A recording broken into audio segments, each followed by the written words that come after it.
Welcome back to Omega Ronin, the podcast. Getting this thing started here. Episode number 2.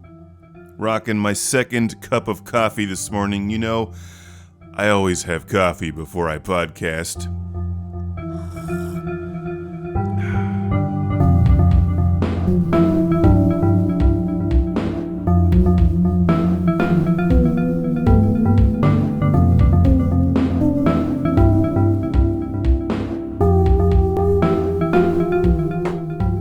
Cup of Joe.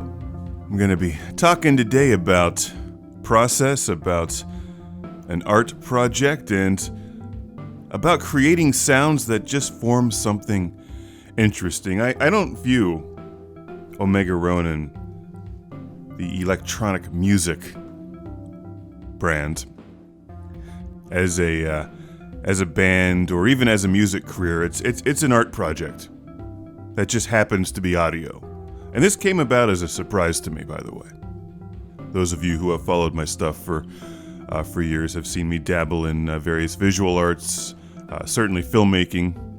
And I have to function as both the artist and the person running a company when looking at a project and when creating art or anything, because it's all time. And it's time that I can either spend on business, it's time I can spend with family, it's time I can spend exercising or getting dinner or seeing a friend. It's all time. Everything is time. And you figure this out once you get a bit older. So when I look at a project, I have to say, is it worth the time?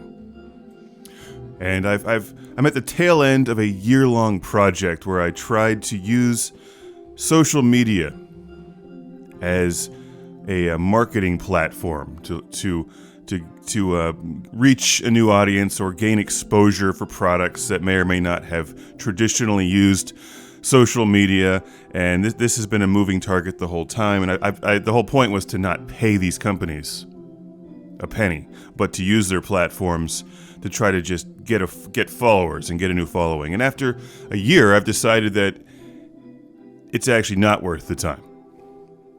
Talk with a bunch of people, and upon hearing things like you need to use the app's camera to shoot things in order to gain favor with its like algorithm or its AI automation or whatever, stuff like that just kills the art and the fun. It's just not interesting in any way. But I think what's relevant here and how this is relevant to this podcast and my discussion is that this whole like trying to game the algorithm thing just shatters my concentration and always prevents like my social media creation to get into any kind of a production flow. And one thing I've learned about myself over these many years is that I work best when I'm working in an assembly line production flow mentality. And for one reason or another, Omega Ronin has found itself in an assembly line production flow mentality, which is good, because I'm not sure how my brain is wired. Poorly, most likely, but I can make sense of this whole thing from a top-down perspective now, and I have a process to create and release albums and music. And it's a lot of fun, and also, I find that it's working well, because I've segmented my creation process. And that's a bit of what I'll be talking about today, is there's like these multiple parts of an assembly line process. And probably the most interesting part is the sound creation, just making sounds, stockpiling these sounds, and then finding ways to use these sounds in finished pieces of art or songs.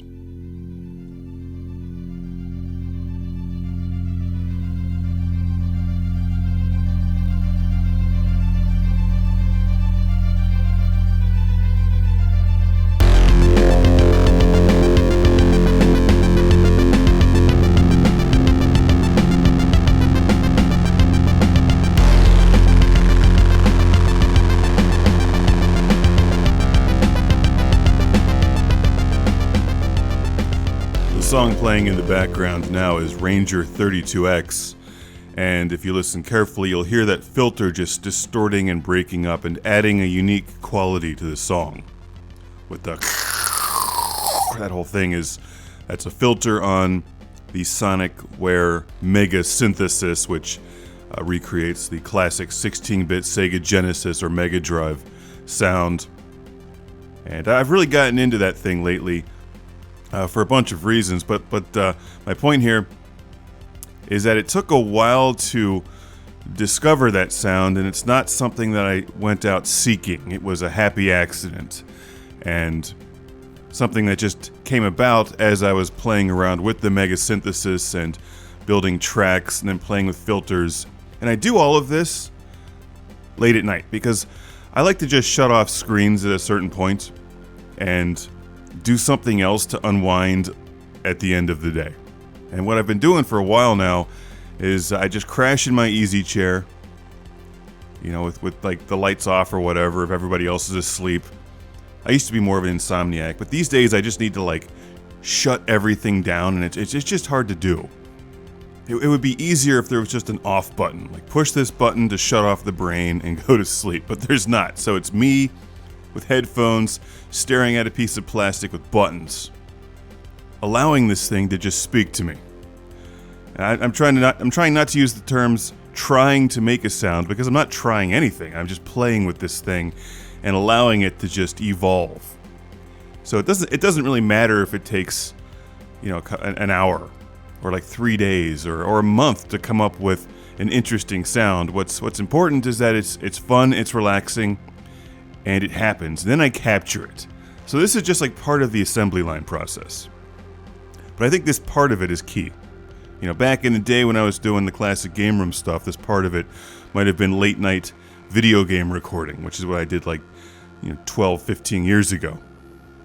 Where I relished like staying up as late as possible and just playing games all night and recording the footage and then using them later in a classic game room video game review. That ran its course, but today is capturing music and then I save them. These sounds. It's very important to create a sound and save it. Now, when I'm working with something like the Mega Synthesis, which I love, I can just save it as a preset, and there it is. It's got the filter effects all saved. It's got the sound. I can go right to it. I can immediately pull it right back. If I'm using something like analog gear, which is a lot more challenging to use, I need to be somewhere where I can record it, or at least have a device near me where I can record the sound if I've created it, or at least document it by writing it down. I'll talk about that later. But the first part of this assembly line process is creating a sound, capturing the sound, and then that leads me to the second part of the process, which is building a song using that sound. And then the final steps are finishing, which is producing, and then releasing, which is business. And I think one of the important takeaways here, whether you're interested in my work or maybe you're just looking to see how other people do things and take some inspiration to apply to your work, is that at no point in the process am I ever in a rush or stressed out about anything. It's like the most relaxing way to make music, and it's so relaxing that it's like the step that I use to actually just fall asleep. That's how relaxing it is, and I need to be in that zone to create these unique sounds. And that's the direction that I'm taking Omega Ronin lately. Even if it's like a super heavy album, know that the building blocks of these songs, even if they're extremely loud and aggressive songs, are peaceful and unwinding. This step is so important in the creation process. Without it, I would not be able to devote this kind of mental effort or time to Omega Ronin.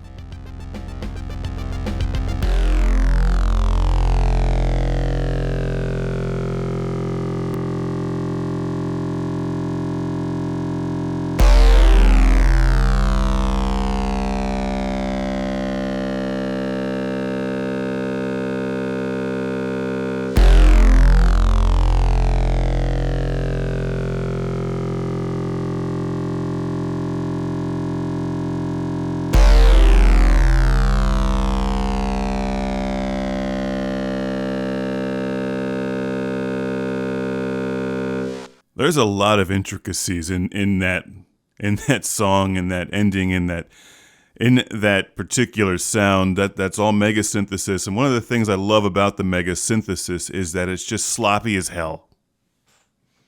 Like nothing ever sounds the same twice.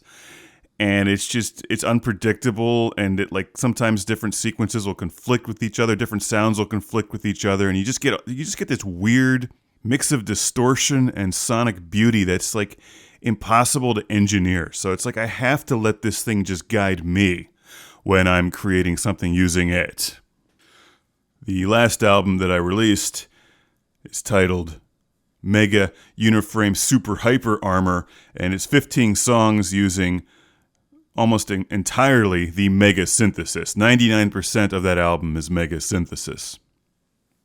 And about 100% of that album was created by me sitting in an easy chair, letting this thing just flow through me. Like the Force, except it's the mega synthesis, which is so cool that it may as well be powered by the Force. And not like this midichlorian crap. I'm talking about old school Force. A mystical energy field that decides its destiny, which is to create awesome music.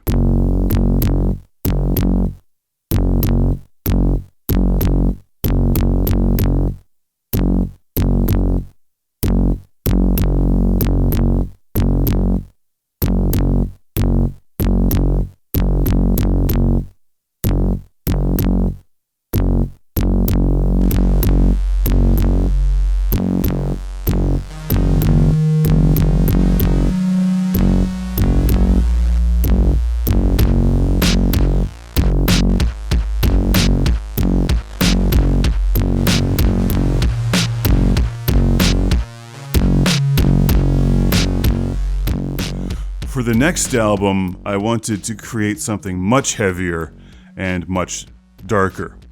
And I'm grouping albums now more by genre. And I'm going to call the next one Darkwave, though it may be more industrial than Darkwave. I don't know, whatever. It's just a term. It's a darker electronic album.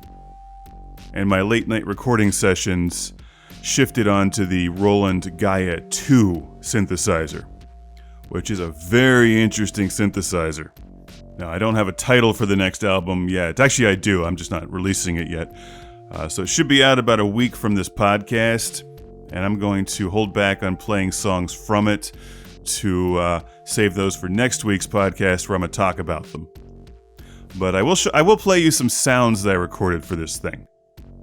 You know, one of the things I really liked about the mega synthesis, one of the things I love about the mega synthesis is that in addition to being able to create these really interesting old school Genesis style sounds and these cool distortion effects, is that I can use its 6-track sequencer to build an entire song and then save it without actually even having to leave an easy chair. Like I don't need to go to do anything on a computer. I can just build the whole thing in the mega synthesis and then pull it out and pull it back when I'm ready to do a recording session where I record everything individually or each track individually. Or sometimes I'll just build the whole song like I'm DJing it. Or I'll start with the bass track, like the one you just heard. Or I'll start with the bass track and then start to open up the other parts of the sequencer during the recording session. The Gaia 2 is very different. It's not a groove box. It's a synthesizer. It's like a it's kind of like a modular synth, like an analog modular synth, except digital. Like the workflow is the same, except that you can save your presets after you've created something, which is very handy, and it's actually really good from the producing standpoint because time is money, and it's good to have these things on a preset where you can just push a button and boom, there's the thing that I created a couple days ago. So I ended up making most of this next album on the Gaia 2 by just out of thin air and from the initial preset, just the initial sound. I created these weird out of control just space sounds and talking robots and just drones and I'd save them and then I'd start to slowly build sequences out of them. You can build a single sequence in the Roland Gaia 2. And so it's not a groove box with 6 sequencer tracks, but you can definitely build one. So I come up with a neat sound late at night and maybe the next day I'm like, all right, what am I going to do with this sound? So I start to just play around the keyboard and start to save things in a sequence. And then I save the sequence, which you can do too. You can just I save the sequence with the preset sound that I've created, and then I can revisit this later and decide what to do with this sequence. Then that's the song creation process where I start to put drums and bass on it. But the Gaia 2, for those who are interested, is a very aggressive sounding keyboard. It is not a warm and lush tone at all. So if you're looking for like a warm, lush, just rich, beautiful sound, this is not it. This is aggressive. It's like a wavetable thing. It'll make nice bells and sharper sounds. I find it's good for just creating these really weird, wackadoo analog style sounds that move and flow and drone with all the LFOs and all that kind of stuff. Then it's got like the mouse pad on there, so you can add even more motion to the sounds on top of that, which is where I came up with this thing here, which I call, it's built, there's a song built around this now, but initially I just called the preset Casio.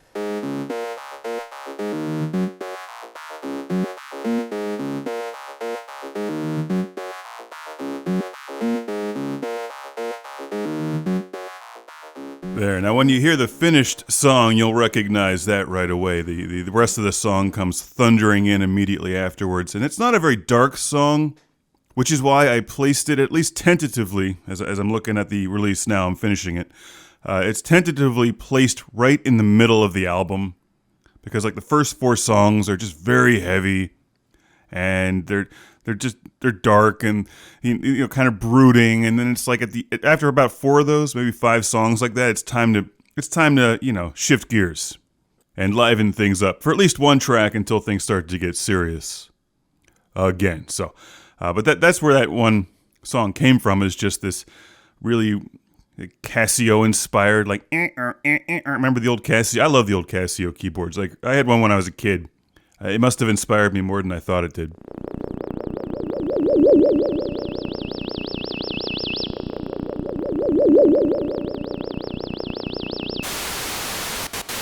Nobody loves you like Omega Ronin. Let's have a round of applause. Except for those of you with table saws for hands, just to keep those to yourself.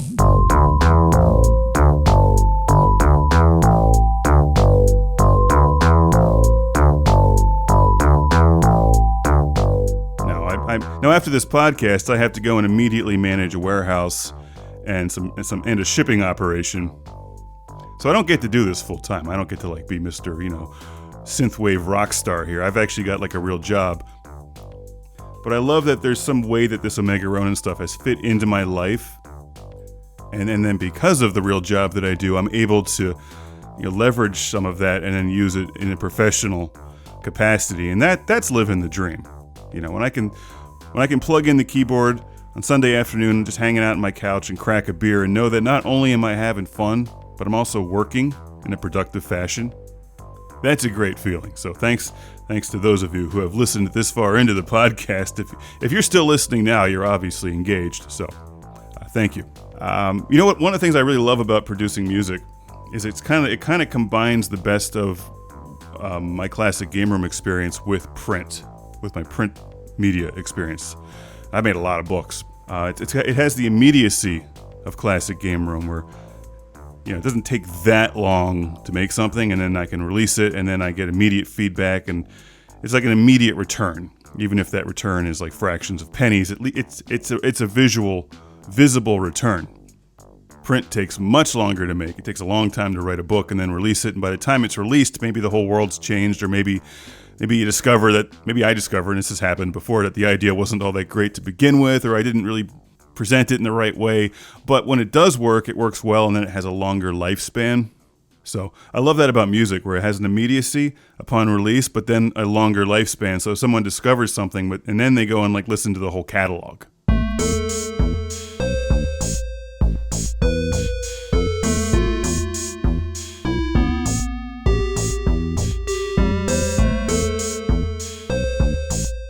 It's late morning, which is like the worst time for creative work, starting sounds or songs from scratch, because I need a lot of time to do that. And I immediately have to get running now and do like some real work.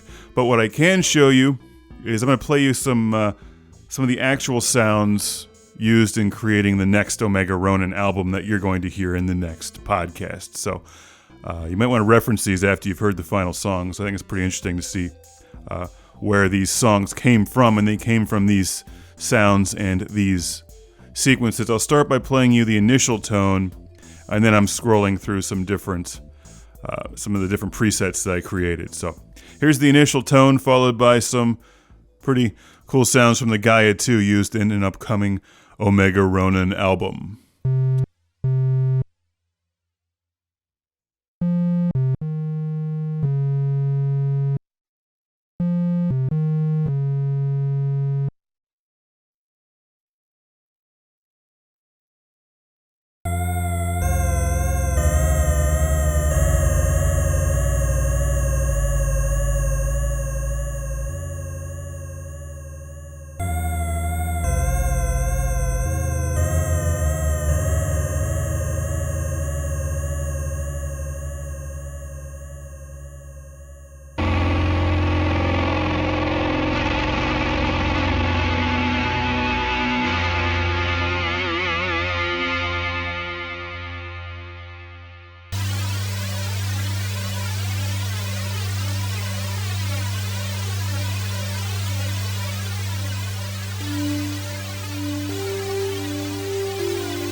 And that's all for today. I gotta run. Thank you for listening. Bandcamp release parties are typically on Fridays at 5 p.m. Eastern Standard Time. Show up and say hi. Check it out. Hang out. We talk about music and the new releases and whatever. You can find Omega Ronin on Spotify, Amazon, Apple, all major streaming services, Tidal, even YouTube. Listen to it wherever you want. Doesn't matter to me. It's also on CD and hopefully some other formats coming real soon. And I'll see you next week here on Omega Ronin, the podcast. Take care. Thanks for listening.